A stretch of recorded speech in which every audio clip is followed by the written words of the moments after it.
combien de temps on met? 10, 20 ans, un siècle? Et qu'est-ce qu'on va faire quand un autre sujet aura remplacé Haïti dans l'actualité?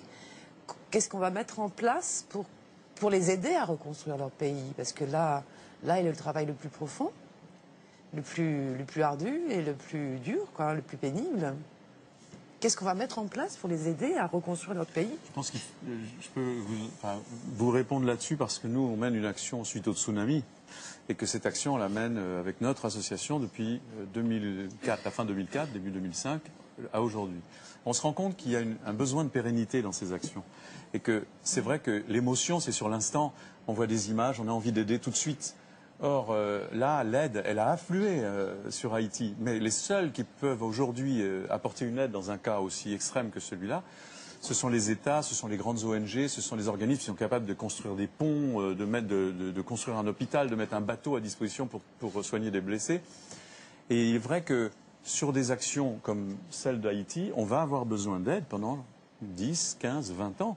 Il va falloir que des gens s'engagent sur la durée. De même que pour le tsunami, c'est pas parce qu'il y a Haïti qu'il faut que l'aide qui a commencé sur le tsunami puisse s'arrêter aujourd'hui au profit d'une autre. Parce que ce serait injuste de focaliser toujours sur quelque chose, sur l'émotion du moment. Parce que là, ça va durer très très longtemps. Oui. Mais il faut les deux, je pense. Parce qu'à Haïti, maintenant, on a des blessés. Oui. C'est pas tout à fait pareil que le tsunami. Parce que le tsunami a laissé énormément de dégâts, mais les gens étaient ou vivants ou morts. Là, on a des gens qui sont blessés, des gens qui sont malades. Il faut vraiment un travail d'urgence. Mais il faut le long terme. Mais j'aimerais bien aussi, dans ce que vous dites, c'est très important, mais il faut vraiment que nos concitoyens qui nous regardent, vraiment marient la dimension humanitaire nécessaire sans tomber... Bon, vous voyez, je vous entends quand vous dites la moitié va partir dans la corruption. Je pense que bien sûr qu'il y a de l'argent qui va partir dans la corruption. Ça ne remet pas en cause vraiment la conscience humanitaire qu'il faut qu'on développe partout. Non, je suis d'accord avec vous, mais ce que je voulais vous dire, c'est que la conscience morale que vous avez opposée là, à ces baptistes qui ont un comportement inadmissible au demeurant, j'aimerais qu'elle soit aussi adressée aux autorités haïtiennes à un moment donné. Exactement. Et absolument, parce que je veux dire, il faut que cette conscience morale, il faut qu'elle s'adresse aussi à ça. Parce que mais là, on est dans le domaine politique. Du côté du donateur, elles sont aussi du côté du... Je suis complètement d'accord sur la question de la corruption. Vous savez, je veux dire, moi, c'est un pays qui a été cher à mon cœur. À un moment donné, j'avais invité celui en qui je croyais, qui était le président Aristide. Il se présentait comme le théologien de la libération, ce qui va s'occuper des pauvres. Puis ensuite, on a été grugé. On s'est aperçu qu'il a été racheté par les Américains, et voilà ce que ça a donné, quelqu'un qui finalement... C'est plus compliqué que ça, à mon avis. C'est plus compliqué. Non, mais il a été, je veux dire, à un moment donné, effectivement, il est passé dans un autre discours. À partir d'un certain moment, moi, ça me renvoie à une chose, c'est que tout le discours humanitaire sera vide sur le long terme si on ne le marie pas avec une éthique politique. C'est-à-dire vraiment, qu'est-ce que l'on dit et qu'est-ce que l'on fait et comment l'on entretient des relations qui soient des relations de transparence vis-à-vis de la corruption, mais aussi vis-à-vis de la transparence politique, de la démocratisation véritable de ces pays du Sud. C'est peut-être ça aussi qu'il faut qu'on ajoute. Il reste quelques instants dans cette émission. Gaspard Proust et Abdelraouf Tafri. En même temps, c'est vrai qu'Haïti, c'est compliqué de faire de l'humour sur le sujet. C'est un champ de ruines et qu'on sera tous d'accord pour dire qu'il faut aider ces gens et que c'est extrêmement malheureux. Maintenant, et c'est vrai que le premier sujet était sur l'adoption. Et c'est vrai que moi, l'adoption, j'ai de la peine à critiquer cet acte puisqu'il en évite un autre qui est extrêmement sordide, qui est le coït. Donc c'est vrai que...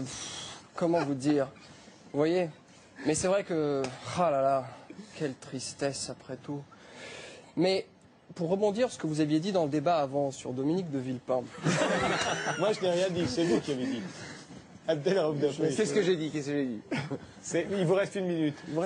Là, moi je suis très mal à l'aise avec cette histoire de ce qui se passe à Haïti. Je connais un peu la situation. C'est marrant, Tariq Ramadan, vous avez cru en Aristide. Et ça se voyait quand même sur sa tronche, rien qu'à lire sa tête. Là, on sentait que le mec, il était pas net, quoi.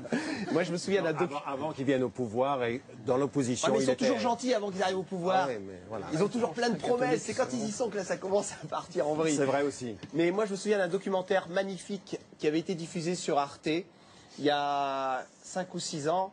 Et on voyait la présence américaine et le quotidien des Haïtiens. Et c'était il y a 6 ou 7 ans. Et il y avait un truc qui m'avait frappé, c'était les enfants qui attendaient le matin, les GIs contrôlent eux-mêmes, les GI américains contrôlent eux-mêmes tout ce qui est ordures et ils emmènent toutes leurs ordures dans une décharge un peu en amont de la ville. Et à 6 h du matin, il y avait les gamins qui attendaient que le camion sorte et le GI expliquait à la caméra. Il disait, on lui disait qu'est-ce qu'ils font les gamins là-bas. Il fait, ils nous attendent. Il fait, comment ça ils nous attendent? Enfin, c'est pas nous. Ils attendent toutes nos ordures. Et ils vont aller vider nos sacs poubelles pour manger ce qu'ils peuvent trouver à l'intérieur. Et on voyait effectivement le camion poubelle avec le GI éboueur à l'arrière, et puis les gamins qui couraient derrière. Et puis quand le camion se vidait dans la décharge, les gamins sautaient sur les sacs poubelles et puis ils ramassaient les restes de hamburgers et de bouffe. Et ça, c'était bien avant le tremblement de terre. Oui, enfin, moi je le vois à Paris, dans un quartier très chic, tous les matins, parce que je me lève très tôt et je vois des vieux. C'est leur quotidien. Je vois des vieux chercher dans les poubelles les restes des boulangeries ou de la veille. Enfin, je vois ça autour de moi aussi. Pour juste répondre à un élément qui a été dit sur Haïti par rapport au fait que je pense que les fonctionnaires sont morts, le gouvernement est complètement désorganisé, il n'y a plus personne, vraiment il n'y a plus de structure. Donc là, effectivement, vous avez raison, il ne faut jamais séparer aussi le côté humain, purement humain, c'est-à-dire que les gens donnent et il faut regrouper, il faut organiser cette aide et il faut effectivement qu'elle dure, mais il ne faut pas oublier d'être généreux à titre individuel. Vous avez raison. Merci d'avoir participé à cette émission. Demain, elle sera consacrée à la dette. Un véritable trou noir nous attend. On se quitte avec la star de la musique angolaise. Il s'appelle Bonga. Il nous interprète un lamento. C'est un de ses plus grands succès. Vous allez tous le reconnaître. Pas sûr que vous le reconnaissiez, Bonga, quand je vais tâcher de prononcer son titre. Ça s'appelle Monakingi Chika. J'imagine que vous allez le dire mieux que moi. Bonga, c'est à vous.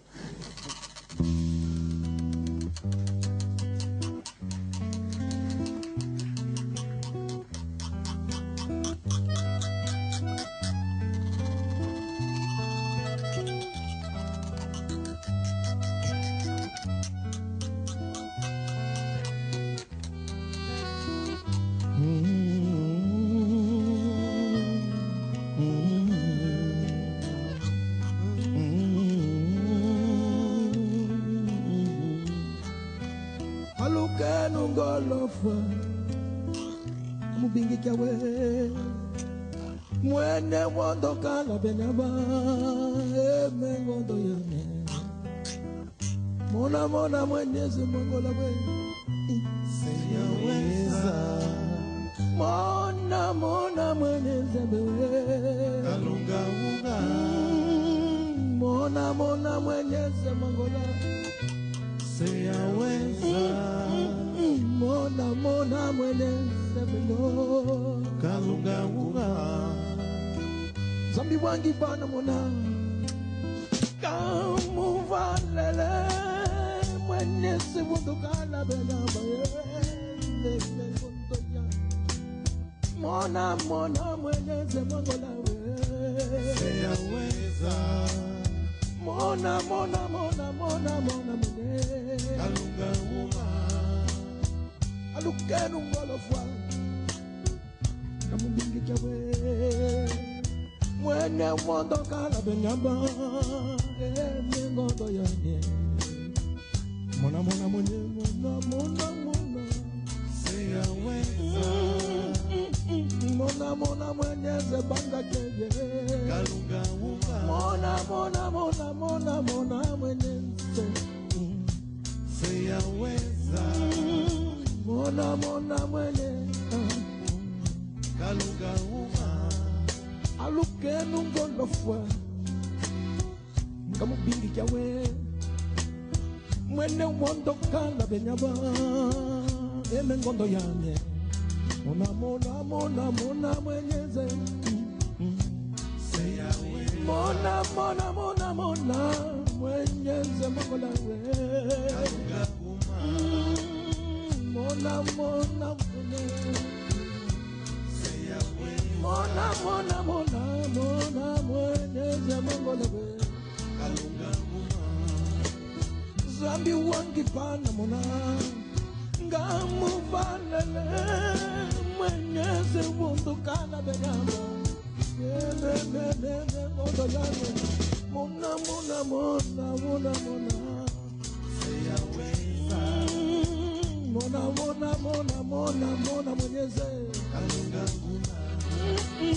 uma mona mwenyeze mongola we siyaweza mona mwenyeze mongola we